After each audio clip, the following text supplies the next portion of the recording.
Olá, meus alunos e alunas! Passando aqui para desejar uma boa aula. E não se esqueça, se inscreva no canal e também ative o sininho para receber as notificações. E nos comentários fixados tem aí a sua lista de presença. Marque a tua presença.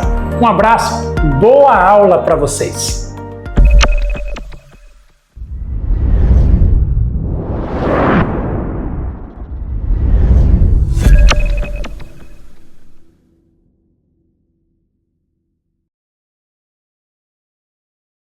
Olá, pessoal, sejam todos muito bem-vindos ao curso de Noções de Direito na Pesca Artesanal. Meu nome é Milena, eu sou engenheira de pesca, engenheira de segurança do trabalho, e eu vou acompanhar vocês nessa aula de breve histórico das conquistas aí, né, da organização da pesca artesanal. Bom, gente, antes de entrar no assunto, vale ressaltar, né, a importância da Bahia Pesca. A Bahia Pesca é uma empresa pública, né, vinculada à Secretaria de Agricultura, Pecuária, Irrigação, Pesca e Aquicultura do Governo do Estado da Bahia.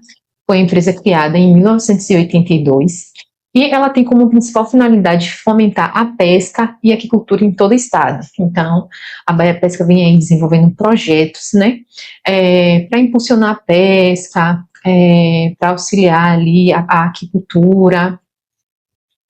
E dentre os programas, né, desenvolvidos pela Bahia Pesca, nós temos o PROA, que é o Programa de Aprendizagem. O PROA, né, ele foi criado aí, principalmente o PROA-CAD, que é o Capacitação à Distância, ele foi criado como uma forma de democratizar o acesso ao ensino, né, facilitar que o pescador tenha acesso a este ensino. O PROA, né, ele se divide em duas categorias, que é o PROACAP, que é o capacitação presencial, e o PROACAD, que é o capacitação à distância. Hoje, esse curso, né, que vocês estão fazendo faz parte do PROACAD, que é o capacitação à distância. Esse, por exemplo, é o segundo curso, né, que está sendo oferecido nessa modalidade. O primeiro, acredito que alguns de vocês, a maioria aqui de vocês também participaram, foi o curso de Saúde Ocupacional para Pescadores e Marisqueiras. Hoje, nós vamos dar início ao curso, né? Vamos falar um pouco sobre o histórico das conquistas da pesca artesanal, que é uma introdução ao curso de Noções de Direitos e Deveres para a Pesca Artesanal. Então, gente, né, a pesca artesanal em si, ela é caracterizada, né, ela é desenvolvida no nosso estado, em sua maior parte, né, como a pesca de forma artesanal. Que vem a ser a pesca de forma artesanal? É aquela pesca, né, aquela atividade ali desenvolvida no âmbito familiar, com uso de apetrechos simples, né, embarcações simples, na maioria, o que é pescado ali é usado por subsistência ou ali como a principal renda da família mesmo, mas não temos grandes volumes de captura, por exemplo, né? Ela se diferencia da pesca industrial. Bom, segundo dados, né, do painel unificado do Registro Geral da Atividade Pesqueira, que a gente pode encontrar no site do MPA, que é o Ministério da Pesca e Aquicultura, atualmente nós temos registrados no Brasil 1.848.861 pescadores artesanais, né, que são aqueles pescadores que têm o RGP, que é o Registro Geral da Pesca. Desses, 176.510 estão registrados na Bahia, no estado da Bahia. Bom, e de que forma, né, essa organização da pesca artesanal? Basicamente, a pesca artesanal, ela se organiza da seguinte forma, né? Tem as entidades representativas de classe, que é quando ali reúne, né, os trabalhadores de uma determinada região para buscar, né, as entidades ali vai lutar por interesses comuns e o acesso a algumas políticas públicas para esse tipo de trabalhadores, que no nosso caso são os pescadores e as marisqueiras. No âmbito estadual, temos as federações, né, que é o que representa esse grupo de trabalhadores a nível estadual, e a nível federal as confederações, né, que nós temos aí a Confederação de Pesca. Bom, mas vocês já pararam para se perguntar como foram que surgiram as colônias, por exemplo, né? Dentro das entidades hoje representativas de classe, nós temos as colônias, as associações, mas vocês já pararam assim para se perguntar como foi que surgiram, como surgiram as colônias de pesca? Então a gente vai fazer uma breve retrospectiva, só mesmo a título de curiosidade, para a gente entender como é que foi feita essa organização, como essa organização foi desenvolvida ao longo do tempo. Então, gente, só para a gente situar um pouco, né, do que estava acontecendo naquela época, né, logo após o fim da Primeira Guerra Mundial, que aconteceu ali entre 1914 e 1918, o Brasil ele passava por um sentimento de nacionalismo muito grande, né, estava ali aflorado, né, de nacionalismo e de modernização. Só a título de curiosidade, o presidente da época, né, eleito em 1919, foi Epitácio Pessoa, né, ele que foi o 11º presidente do Brasil. Mas o que aconteceu também nesse ano, né, finalzinho da Primeira Guerra, Epitácio Pessoa assumiu como 11º presidente do Brasil.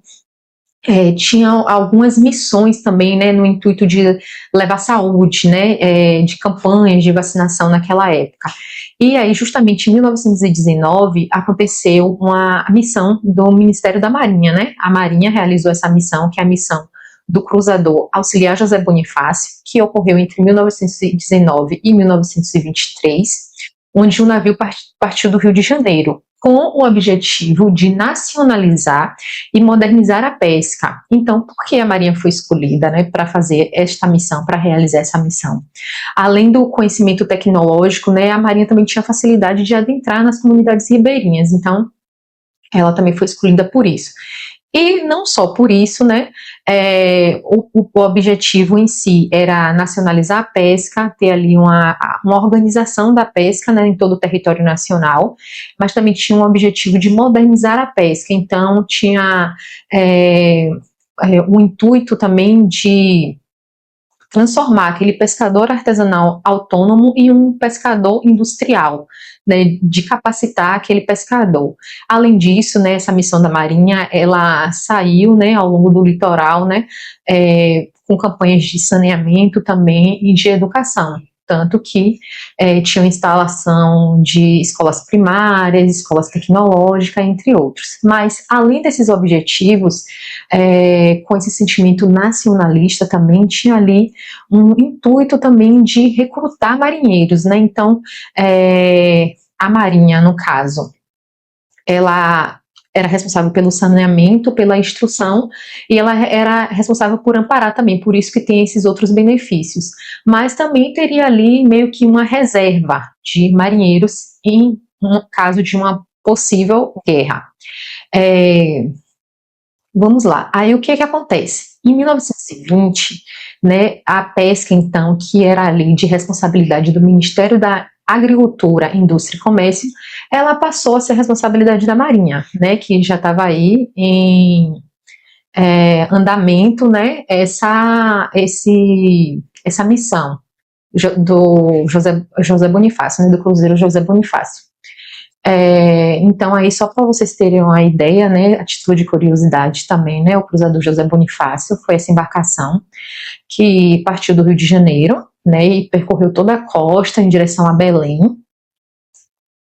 Em 1923, o que aconteceu em 1923? Ali foi regulamentada, né, através desse decreto, a criação das colônias, foi o regimento de pesca, né? O decreto, ele aprovou o regulamento da pesca, que o que era que tinha nesse regulamento? Criava as colônias de pescadores, onde seriam instalados também, né, os postos de saneamento, algumas escolas primárias, escolas modernas técnicas para pesca, entre outros benefícios. Então, o que acontecia? Quando essa missão da Marinha ela chegava em uma comunidade que encontrava ali mais ou menos uns 200 pescadores, era criada uma colônia. Ou em uma região, né, se reunia ali o grupo de pescadores e era criada uma colônia com uma média aí de 200 pescadores, né, no mínimo. Então, né, aqui na imagem nós podemos ver um exemplo, né, da criação de uma escola primária, né, da colônia de pescadores E2, em Nossa Senhora das Graças, Santa Catarina. E uma curiosidade aqui, né, que ao longo de 1919 até 1923, né, através dessa missão da Marinha foram criadas 800 colônias, mas você percebe que o objetivo mais era ter ali uma base, né, um apoio governamental naquela comunidade, né, as colônias foram criadas como base de apoio para o governo, né, e ali tinha a instalação de escolas primárias, atendimento médico, tinham a questão também da capacitação técnica para os pescadores, e durante esse período também foram registrados aí 100 mil pescadores. É uma curiosidade bem importante, né? Bem interessante. E aí, gente, ao longo da história, né, quando chegou em 1933, a pesca passa novamente a ser da administração, administrada, dizemos assim, né, pelo Ministério da Agricultura, através de um departamento de caça e pesca. E aí, ao longo desse período, né, de lá para cá, a gente vem passando por diversas mudanças, né, passou pelo Ministério da Indústria e Comércio, o Ministério da Pesca foi extinto, e atualmente, né, nós temos aí de volta o Ministério da Pesca e Aquicultura, que é quem administra essas questões aí da pesca no Brasil. Bom, gente, então é isso, né? Essa aula foi mais para a gente fazer uma retrospectiva, né? Uma breve retrospectiva de como a pesca vem se organizando ao longo desses anos, né? Trazer essa curiosidade também de como como foram criadas as colônias, e daí é um marco, né? A questão dessa missão da Marinha é um marco na conquista de alguns benefícios sociais para os pescadores, que é um dos temas principais aqui, né, deste curso. Temos algumas palavras-chave aí. Ao longo desse curso, vocês vão ter acesso aí a informações referentes ao seguro-defeso, aposentadoria, auxílio-doença, entre outros, né, que serão ministrados pelas professoras, né, do direito.